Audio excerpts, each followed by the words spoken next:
नमस्कार, मी परमदास जाधव.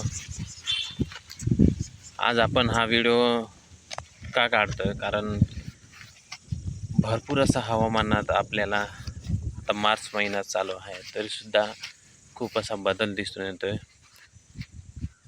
तर गारपीट वगैरे हे सुद्धा आता 2-3 दिवस होऊन गेलं आणि आजसुद्धा हवामान खात्याने काही कुठे पावसाचा अंदाज व्यक्त केलेला आहे, सांगितलेला आहे.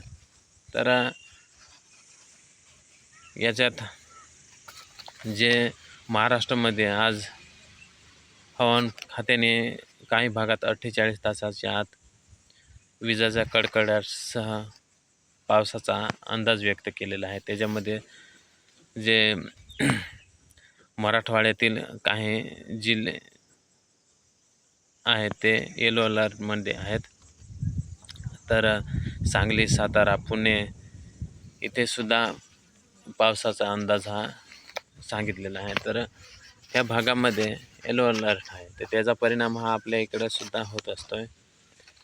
आता काल परवा पाऊस होऊन गेला इकडं वणी, दिंडोरी इकडं होऊन गेला. भरपूर असा पाऊस झाला. गारा वगैरे द्राक्षवाल्यांचा सुद्धा नुकसान झाले. आंबे वगैरे आता आंबे सुद्धा लागलेले आहेत, थोडे लहान आहेत, पण भरपूर असं नुकसान झालेले आहे. तर याची काळजी आपण हे घेतली पाहिजे, कारण हा वातावरणाचा हे जे सावट आहे हे कायमसारखं बदलत आहे. आणि म्हणून आपण शेतात काही आपल्या असेल गहू वगैरे, हरभरा वगैरे, तर ते आपण लवकरात लवकर उरकून घ्यायला पाहिजे. कारण याच्यात जेव्हा ते भिजतंय तेव्हा ते सुकलं नाही लवकर तर काही वेळेस सडून जात आहे. आणि जे आंबा वगैरे द्राक्ष वगैरे आहे तर याचं नुकसान झाले तर ते आपल्याला सांगता येत नाही, कारण आंबा आता लागलेला आहे, तो तोडूनही ठेवता येत नाही आणि तोडून ठेवता येत नाही, म्हणून त्याची नुकसान होतेच. पण मग हे मी का सांगतोय, कारण गेल्या वर्षी काय झालं, मे महिना होता, आपण कोणती कामं हे शेतीची आवरले नाही, म्हणून शेतीची जी कामे आहेत ते आपण आवरून घ्यायला पाहिजे. बाणी आताच करून घेतली तर चांगली. का तर सांगता येत नाही, पाऊस कधी पण हा पडू शकतोय. कारण गेल्या वर्षी कसं झालं, आपल्याला वाटलं पाऊस हा जूनमध्येच नाहीतर येतोयच. जूनमध्ये हा 5, 6, 7, 8, 9, 10 15 तारखेपर्यंत येऊन लागतोय. म्हणून आपण मे महिन्यापर्यंत काही म्हणजे आपली जी बाणी वगैरे आहे ती काही केली नाही, किंवा जनावरांचं गवत ते साठवून ठेवलं नाही चांगल्या ठिकाणी, किंवा झाकलं नाही. म्हणून गेल्या वर्षी भरपूर अशी नुकसान झाले. आपले जे बाणी राहते ती बाणीसुद्धा बाकी होती त्यावेळी गेल्या वर्षी, आणि जनावरांचं गवत वगैरे हे सुद्धा पूर्ण भिजून ते बाकीचं सडून गेलं. आणि म्हणून ह्या वर्षी थोडे लोकांनी पण थोडी म्हणजे जिकडं आपण बघतोय तिकडं बाणी वगैरे केलेली आहे, तर यावर्षी लोकांनी थोडी घाई केली. पण त्याचा हा फायदा हा चांगला असतो, कारण आजसुद्धा जे हवामान खात्याने कुठं पाऊस सांगता येत नाही. ते एकदा तयार झालं पाऊस, ते आपल्या इकडं कुठं पण ते फिरतंय. निसर्ग आहे शेवटी, त्याचाच राज असतोय. ते कुठं पण येऊन पाणी हा पडून जातोय, पाऊस पडून जातोय. म्हणून आपण ही काळजी घेतली पाहिजे. तर जे आपली कामं वगैरे आहेत ते आपण उरकून, किंवा पाऊस येण्याचा टाईम झाला तर जे आपण गवत वगैरे आहे ते झाकून द्यायचं जनावरांचं, जेणेकरून ते भिजणार नाही. आपण थोडी काळजी करून आपली जी बाणी वगैरे आहे ते उरकून घ्यायची.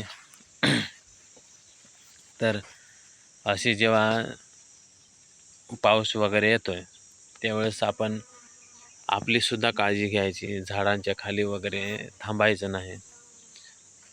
झाडापासून लांब राहायचे, कारण विजा असतात, त्याच्यामुळं वारा असतोय आणि म्हणून झाडे वगैरे मुडण्याची पडण्याची आपल्याला जास्त ही भीती असते.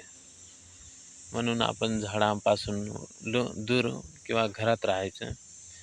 झाडाजवळ राहिलं तर ते चांगलं नाही आपल्या शरीरासाठी, कारण वीज वगैरे पडली तर काही वेगळंच होऊ शकते.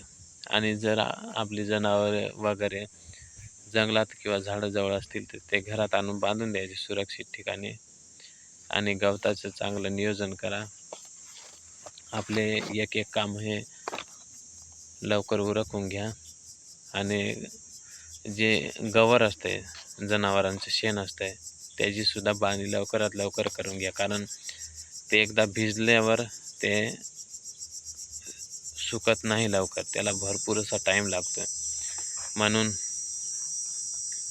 हा निसर्गाचा खेळ आहे, याला आपण बदलू शकत नाही. ज्यावेळेस त्याला वाटलं आता पाऊस पाडायचा म्हणजे पाडायचा, तर तो पडतोच, कारण तो निसर्ग आहे, ते आपल्या हातात नसतंय. म्हणून थोडी आपण सुद्धा आपली जी स्वतःची कामं वगैरे आहेत ते आपण उरकून घ्या. तर आता हे जे हवामान कसं आहे त्याच्यानुसार आपण अंदाज करून आपण लवकरात लवकर कामं करून घ्यायची, आपली शेतीची कामं वगैरे आणि बाणी वगैरे आहे ती लवकर करून घ्यायची. तर थोडी काळजी करून लवकरात लवकर कामे उरकून घ्या. आणि हा तुम्हाला व्हिडिओ आवडला असेल तर असं मला वाटतंय की तुम्हाला व्हिडिओ आवडलाच आहे. म्हणून अजूनसुद्धा मी शेतीचे तुम्हाला जेव्हा जेव्हा कोणते पण व्हिडिओ वगैरे येतील ते तुम्ही पाहत जा, कारण जसं काही चांगलं दिसेल किंवा जे कामं आहेत ते कोणी करत असेल किंवा काय, तर तुम्हाला मी ते व्हिडिओ बनवून दाखवेन की कसे काय काम करतात वगैरे. तर मी सध्या निसर्गात आहे, एका झाडाखाली बसलेलो होतो, तेव्हा मी हा व्हिडिओ शूट करत आहे. कारण सकाळी दुपारी म्हणजे 11-12 वाजता सुद्धा थोडं ढगाळ वातावरण होतं आणि पावसाचा अंदाज देखील हवामान खात्याने दिलेला होता, म्हणजे आहे. आणि म्हणून मला वाटलं की तुम्हाला हा मी व्हिडिओ काढून आणि या व्हिडिओमधून तुम्हाला मी काही सांगू, आणि म्हणून हा मी व्हिडिओ काढला. आणि असेच व्हिडिओ पाहत राहा आणि आपल्या चॅनलला सबस्क्राईब करा. हवामान खात्याचे आणि किंवा हवामानाचे काही अपडेट वगैरे मी तुम्हाला टाकत जाईन. आणि शेतातील कामे आणि शेतकऱ्यांची जी कामे आहेत, निसर्गातील जे काही म्हणजे घडेल, कुठं फळे वगैरे नवीन येतील, कुठं काय, तर ते सगळं मी तुम्हाला असेच व्हिडिओ बनवून मी तुम्हाला पाठवत जाईन. आणि तुम्ही पण चॅनल हा सबस्क्राईब करा चॅनलला आणि मित्रांना सांगा की याला सबस्क्राईब करा. आणि अशीच प्रतिसाद तुम्ही मला देत राहा. मी नवीन तुमच्यासाठी व्हिडिओ घेऊनच येईन. इथंच थांबतोय. धन्यवाद.